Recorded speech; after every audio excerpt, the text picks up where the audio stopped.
नए साल पर किसानों को मोदी सरकार का तोहफा, खाद पर बढ़ाई सब्सिडी, फसल बीमा योजना के लिए खोला खजाना। साल के पहले दिन मोदी कैबिनेट की बैठक हुई, जिसमें इस बात पर मुहर लगी कि डीएपी खाद का 50 किलो वाला बैग 1350 रुपए में ही मिलेगा। इसके अलावा डीएपी पर 3850 करोड़ रुपए के अतिरिक्त सब्सिडी का भी ऐलान हुआ है, जबकि पीएम फसल बीमा योजना का आवंटन बढ़ाकर 67,515 करोड़ रुपए का कर दिया गया है। दावा है कि मोदी सरकार के इस फैसले से 4 करोड़ किसानों को लाभ मिलेगा। पीएम मोदी ने कहा, इस फैसले से किसानों की फसलों को और ज्यादा मिलेगी सुरक्षा, नुकसान की चिंता में आएगी कमी। आरएसएस के मुखपत्र ने किया मंदिर मस्जिद विवाद पर मोहन भागवत के बयान का समर्थन। लिखा, मंदिरों पर ये कैसा दंगल। पांचजन्य के संपादकीय में इस बात पर जोर दिया गया है कि मंदिर हिंदुओं के विश्वास का केंद्र होते हैं, लेकिन राजनीति के लाभ के लिए इनका इस्तेमाल स्वीकार नहीं है।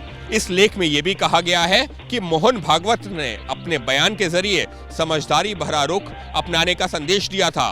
अब समाजवादी पार्टी बीजेपी पर सवाल उठा रही है।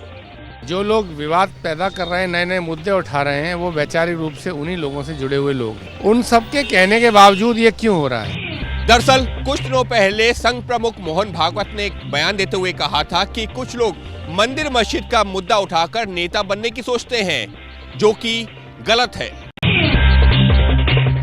संभल में मस्जिद के सामने बन रही पुलिस चौकी पर बढ़ा विवाद। ओवैसी ने बताया वक्फ की जमीन। विवाद संभल से जुड़ा है और बयानों की गूंज हैदराबाद से सुनाई दे रही है। एक ही दिन में केस बढ़ता है, 1.5 घंटे में ऑर्डर हो जाता है, 1 घंटे के अंदर सर्वे हो जाता है और 5 लोगों को गोली मार कर शहीद कर दिया जाता है।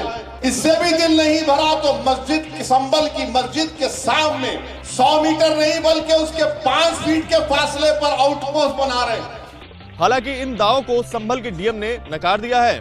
अभी तक जितने भी दस्तावेज आए हैं उनको लेकर के कोई भी प्रभावित और विधिक पक्षकार हमारे पास नहीं आए और उन दस्तावेजों की जांच की गई। जांच आगे भी जारी है। किसी भी प्रकार का कोई दस्तावेज लेके आता है तो नियमानुसार कार्रवाई की जाएगी। वहाँ पे कलेक्टर साहब बोल रहे कि नहीं हमारे को कोई कागज दिखाई नहीं। अब कलेक्टर साहब आपको जो देखना चाह रहे आप देख रहे, जो नहीं देखना चाह रहे नहीं देख रहे। आप जो आपको बीजेपी योगी बोल रही है वही आप देख रहे। ओवैसी ने यह भी दावा किया कि एएसआई के किसी भी स्मारक के 100 मीटर के दायरे में कोई निर्माण नहीं हो सकता है, लेकिन इसके बावजूद शाही जामा मस्जिद के ठीक सामने पुलिस चौकी का निर्माण हो रहा है।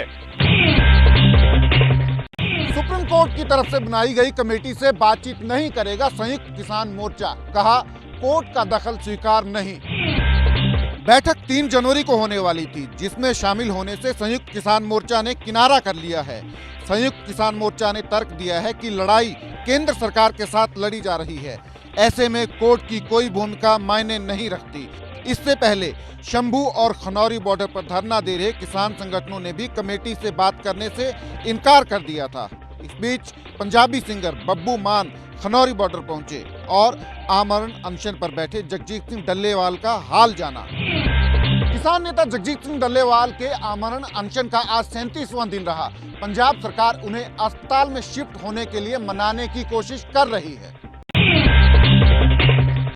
नए साल के मौके पर मथुरा के बांके बिहारी मंदिर में उमड़े श्रद्धालु, 1.5 किलोमीटर से ज्यादा लंबी लगी लाइन। यही हाल देश के तमाम मंदिरों का रहा, जहां श्रद्धालुओं की भीड़ नजर आई। काशी विश्वनाथ मंदिर में साल के पहले दिन करीब 6 लाख श्रद्धालुओं ने पूजा अर्चना की। वहीं अयोध्या में एक दिन में 2 लाख से ज्यादा लोग रामलला के दर्शन करने पहुंचे। मथुरा के बांके बिहारी मंदिर में भी साल के पहले दिन 2 लाख से ज्यादा भक्त मन्नत लेकर पहुंचे।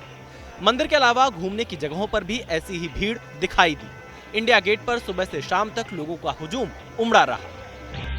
श्रद्धालुओं की भीड़ इतनी ज्यादा है कि इसे नियंत्रित करना प्रशासन के लिए चुनौती साबित हो रहा है।